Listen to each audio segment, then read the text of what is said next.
Abonnez-vous, ciao le Sénégal. Abonnez-vous, ciao le Sénégal.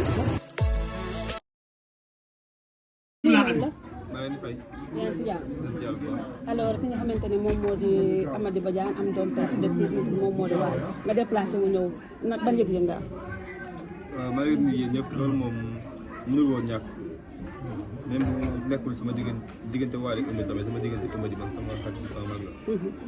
et que tur bi mu tuddee Wally moom bettul kenn. ñëpp rafetlu nañ ko. ñoo ngi koy ñaanal diggante mag Wally yàlla ñu ngi ko yàlla may ko bëri fan ak Wally moom Wally. xale bu mag am ay Wally teraanga yu bëri incha allah. d'accord alors lan ngay ñaanal ki nga xamante ni moom moo di Wally ki nga xamante ni moom moo di autant pour moi doom ji ak ki nga xamante ni yàlla sàmm ko aar ko mu màgg jëriñ ndayam jëriñ baayam jëriñ turandoom ak képp ku ci xaj rek si borom dafa ko wërsëg bu bëri may ko gudd fan ak wér teg ci moom ndox bu baax incha allah. alors ki nga xamante ni moom moo di Wally fan yii yëpp li nga xamante ni moom moo di disque d'or bi ñu ngi koy préparé ak album bi nga xamante ni international la lan ngay wax ci loolu. waaw sant yàlla rek. d'accord déjà album international moom nekkul lu yomb. te yow mën nga bëgg disque d'or. nit ñi bañ la ko yéen. je pense que waaye nit ñi ñoo ko yéen disque d'or bi Sénégal yi ñoo ko kii yéen. comme dafa war a gën a sant yàlla dina liggéey rek. et qu'il est sur la bonne voie. fi mu teg tànkam bu ko tegul soobee yàlla doo disque d'or doo xam soobee yàlla. d'accord alors booy dégg ñu naan Wally mënu fi indi disque d'or liggéeyal lu ko fi andi et puis da koy jënd wax ju mel noonu nan la lay def. jënd disque d'or bu bëri woon moom yaakaar naa kenn sonn. d'accord. parce que waykat bu fi ne am nga war nga moom mën a am loo jënd disque d'or. kon boo defee sorti rek dem jënd ko mu ñëw loolu dayawul noonu. disque d'or dañ koy liggéey. te Wally moom amaat mi wax ay waxu disque d'or yàgg na. dafa yàgg gëm boppam gëm lu liggéey. toog liggéey ci point am ci rukkam yàlla defal ko lépp lu mu sóobu rek mën ci am ndam.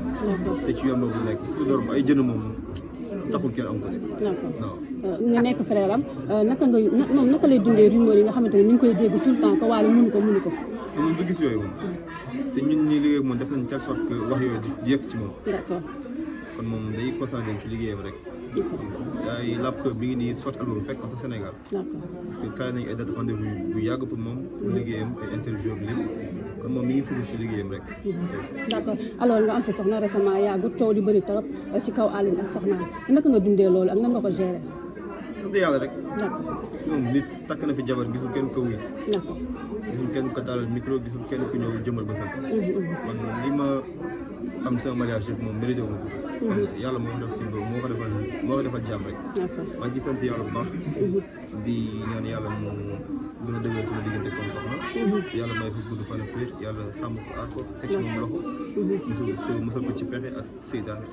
jabar bu baax lañu. d'accord alors li nga xamante ni tool yi wàcc seen kaw en tant que ay xale du leen déstabiliser wala mu andi leen benn problème ci seen couple. waaw loolu da nga xam ne boo amee ay parents yu mët ak yu nekk seen ginnaaw. ak yu suude ci mois bu mu mën a nekk. yéen ñi mën ngeen ci bañ a prêter attention parce que dañu am ay kilifa. te boo amee kilifa yu mët kilifa moom dañ lay teg ci yoon ju baax.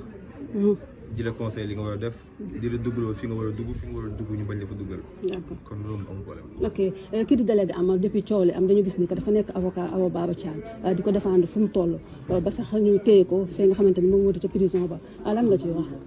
délégué moom sama xarit la. d'accord sama nit la.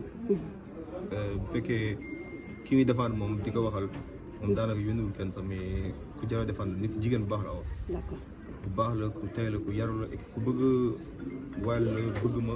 bëgg suñu famille ñëpp. moom yéenewul kenn lu woon yéenewul kenn prison yéenewul kenn convocation yéenewul kenn di ko am. ñu ngi tudd sax turam. xam nga naa moom weer bu ay moom lay gën nakari parce que moom ku bëgg nit la. di ñaanal délégué di ci li mu nekk nii si borom safara ko bu gaaw.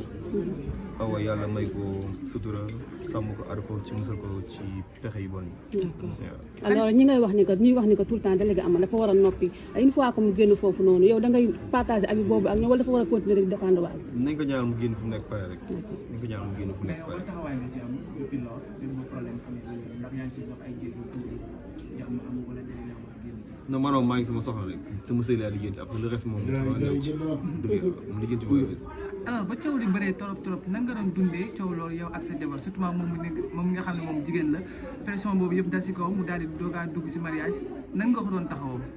dama jël téléphone am fay sama boss rek après ñu génn dëkk bi ba coow li dal ba lépp wàcc ñibbi si waat mais coow li dafa gën di continuer moment bi.